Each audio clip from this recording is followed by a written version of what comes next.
Hi guys, so welcome to our first official episode. My name is Barbara, I'm Colleen. and today we'll be discussing kinks at Pride.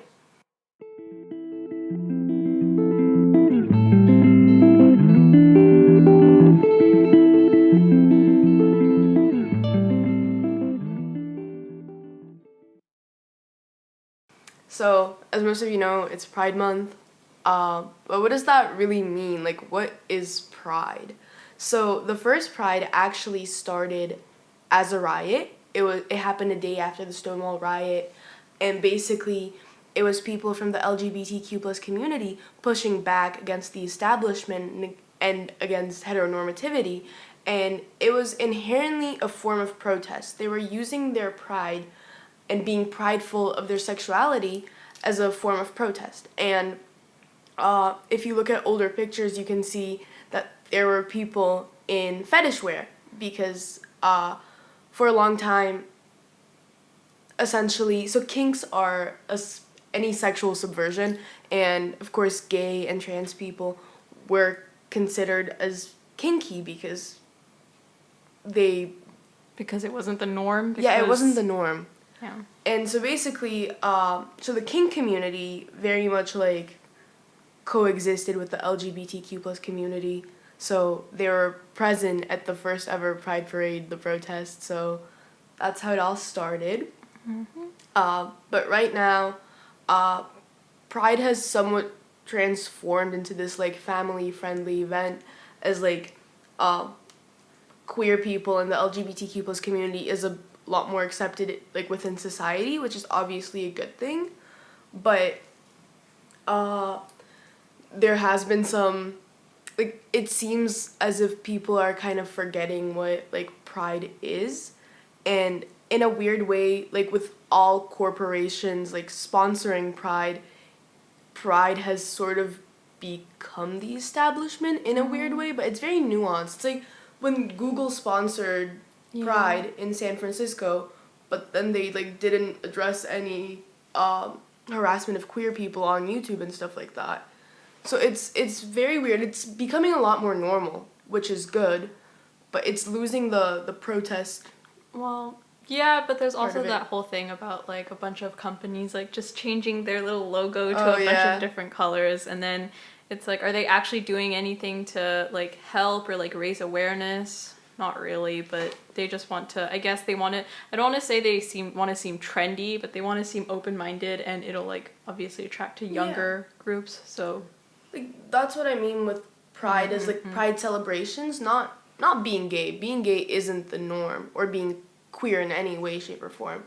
However, pride parades as like events are somewhat becoming the norm. It's like an annual event that happens in most like liberal cities, which is of course amazing, but it also like it's not a protest anymore if it's like sponsored by corporations. We're kind of getting off track, but this is really interesting. Okay. Yeah. So, we kind of wanted to discuss like this discourse over kinks at Pride, which there are quite a few articles about already, and there are a lot of videos that I guess shed light on different points of views. Yeah. And they're pretty interesting, and we just wanted to kind of have that discussion.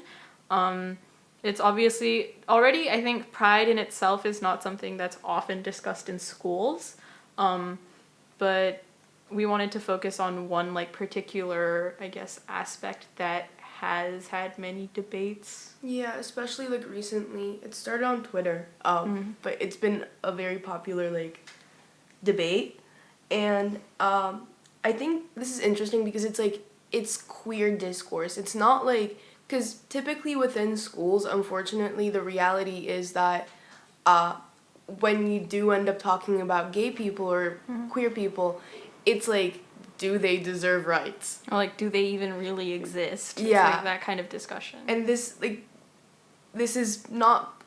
even like queer inclusive discourse. This is queer discourse. This is specifically about the community itself, and all the nuances within it, which we found really important to highlight. Okay, so just to reiterate, I guess, Yeah. Barbara will be telling us what kinks are. Just a little definition. Kinks are any sexual subversion, something that diverges from the norm, that just isn't considered like normal, and that has obviously shifted over the years. Because depending on like who is in power, like they essentially get to dictate what kinks are. But being gay used to be like considered kinky. Being polyamorous is still considered kinky, even though like people in polyamorous relationships don't necessarily have like don't participate in BDSM or any other fetishes, but it's still considered kinky because it is a sexual subversion. Okay. Yeah. And so should we move On to discuss, like, I guess the first part of the debate, which is consent. Yeah, many people say, I feel like this is like the most Common?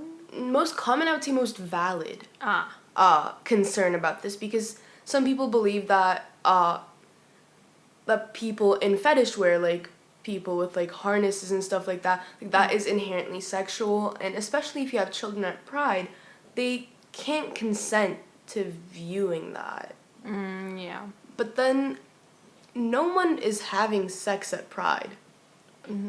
Not that I've ever seen. Yeah, I've never seen that that is obviously before. not okay, but That's against the law, so Yeah. that's a different kind of. and like I don't want to this may be going to sound a bit iffy, but like you're choosing to come to Pride.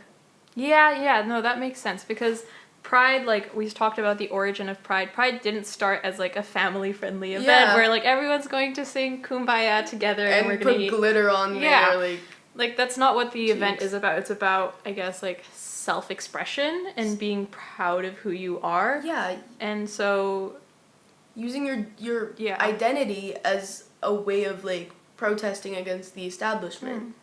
so I think that although it may, like, be, like, the most valid argument, it's also, like, there's different, like, It's perspectives. very nuanced. Yeah. Like, because we do want Pride parades to be like inclusive of everyone, but they are inherently queer events. They're not queer inclusive. They're queer, and they're just inclusive of everyone else, which is obviously a good thing. But maybe like a possible solution, because I know like Pride parades in America, the very big ones, they have like 18 plus sections, so like that's a reasonable solution. Or maybe like if the parade spans like a couple days, you could have like a One day for kids, or like for younger, like, or not necessarily maybe even for kids, but like for ace people or people who are like sex repulsed, because we do want the event to be inclusive of everyone. But yeah, you can't just erase a huge part of the community in order to, like, protect, I guess, like, yeah. And then Also, I feel like banning kinks from Pride is very much like catering to the norm. It's respectability politics. It's essentially catering queerness in order for it to appeal to like the systems of power. So like, and that isn't gonna get us anywhere. Like you have to like, it's a protest. You're using your pride as like a way of protesting against the yeah. So obviously, if you're just going to, like, I say in quotations, follow the norm, like, as in, then I guess the impact probably isn't going to, and the message that you're sending. And it just like indoctrinates young queer people or queer people in general with shame, and it teaches them that they're supposed to feel shame about who they are. Yeah. Or tell them, like, oh, like, you're always going to be a little different. Yeah. And you're just not normal, and, like, the best thing you can do is just cater to the norm. So we've kind of already talked about, like, how it's, like, some people think it's supposed to be considered a family-friendly event, or, like, they always say, like, think of my child. I don't want my child to be seeing these kinds of things at Pride. And, like, again, it's an event about self-expression, so at the end of the day, it kind of depends on, like, the setting. And there are solutions, as Barbara suggested, that could work. depending on like the city and the environment, I guess. The community. Yeah. So kind of leading into different communities, I guess we could also talk about pride in different countries. Yeah. You can go first. I actually wanted to get back to the the kids argument. Yeah, go for it. Usually when we hear that argument, it's not in like think of the kids, like think of all like the injustice that has been done using the think of the kids argument. Yeah. Like, it's not even just at Pride, it's even just like there could be like a gay couple like kissing in a public area and they'll be like, think of my child, I don't want my child to be seeing that. So that argument, it's a bit iffy. Yeah. And it has an iffy history for sure. And I mean, pride in different countries, so first of all, not many people have the privilege of pride being legal in their country. I don't think is it?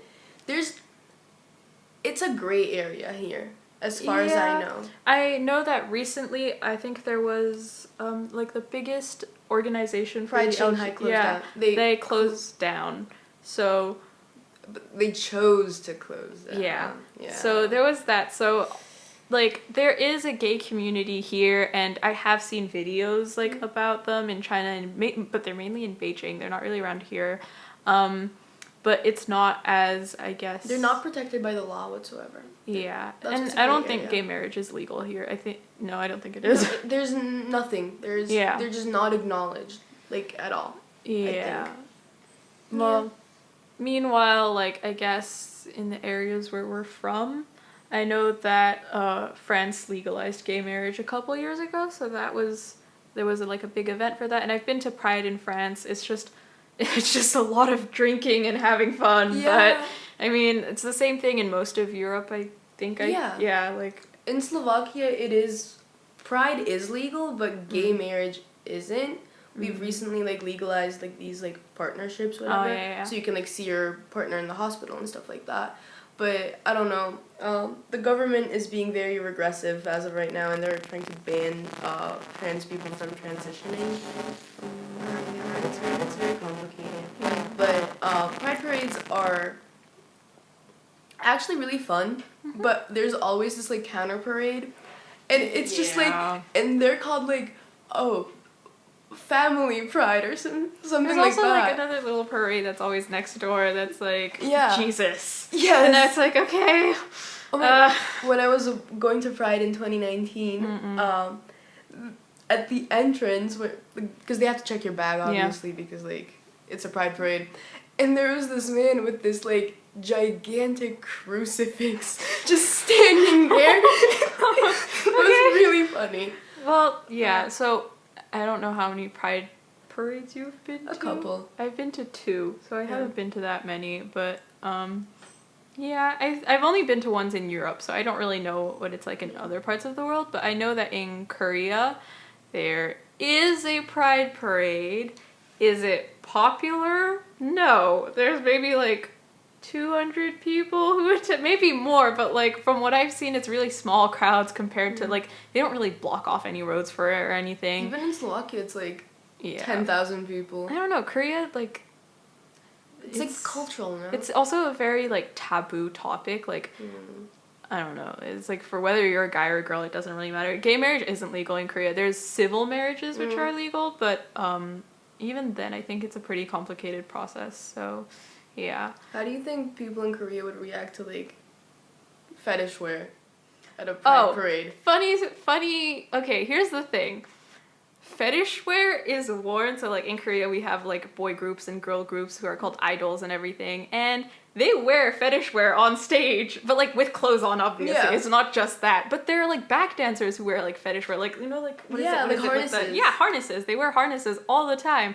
Like my favorite idols have worn harnesses before, and like when they wear it, it's like, oh my god, that's so hot, like whoa. But then I feel like if someone were wearing that in the streets alone, they'd be like, we need to call the police, there's something wrong here. So it's like, it's also kind of I don't want to say it's considered like high end, it's kind of considered classy. Like if you wear kind of fancy clothes with like a harness, it's considered like, wow, it's like fashion forward. So that's interesting how like fashion in a way like appropriates Yeah. parts of like Different communities, cultures. Yeah. Yeah. It's pretty interesting. That's why the first time I saw like idols wearing that on stage, I was like, are they allowed to wear that? Because in Korea, broadcasting stations have very strict rules about what's allowed. Like tattoos are not allowed on TV. Anything remotely sexual, like even a kiss is like 15 and over already. So it's pretty strict, but then they were wearing harnesses on stage and I was like, is that okay? Is that like Is that allowed? Is that allowed? And I was like, okay, I guess it's fine. But yeah, it was pretty interesting. Yeah, I mean, I've noticed fetish wear like becoming more and more popular in like mainstream fashion. Like think of like me and Avantika wearing corsets. That's technically like those used to be undergarments. And I know fetish wear was very popular or is very popular in alternative subcultures. Because it is a subversion of some sort, so that would make sense. Yeah. So we've had our little discussion. We're not really trying to tell anyone like, oh, this is what you should think or this is what like. It's just like a discussion, open discussion about what. You shouldn't police other people's bodies, maybe. Yeah. But then again, it's so nuanced and so complicated, and it depends where you are. It depends like on the situation, your culture, and like, and the laws there as well, because like most countries will not allow. Yeah. So that's kind of that. Yeah. So remember, you can't just be like yes or no because you know what that creates a binary, and we don't like binaries around here. Everything's a spectrum. There's always little layers that have to, like, be considered. Yes. Well, happy Pride Month. Yes, happy Pride. We know it's kind of late. Hey, it's still Pride Month. It's still Pride Month. Yeah. Remember to, if you're gonna buy Pride merch, remember to purchase it from queer businesses, queer-owned businesses. I'll put links in the description. Wow, I'm so proud of you, Colleen. Thank you. Stay tuned for our next episode. Yes, guys. Which will be most likely about gender-neutral language in schools. Yeah, unless something a lot more interesting pops up. Yeah. Like all of a sudden, but... And we have ideas for future episodes as well. So. Yes. Thank you, and have a nice Pride Month, guys. Yes.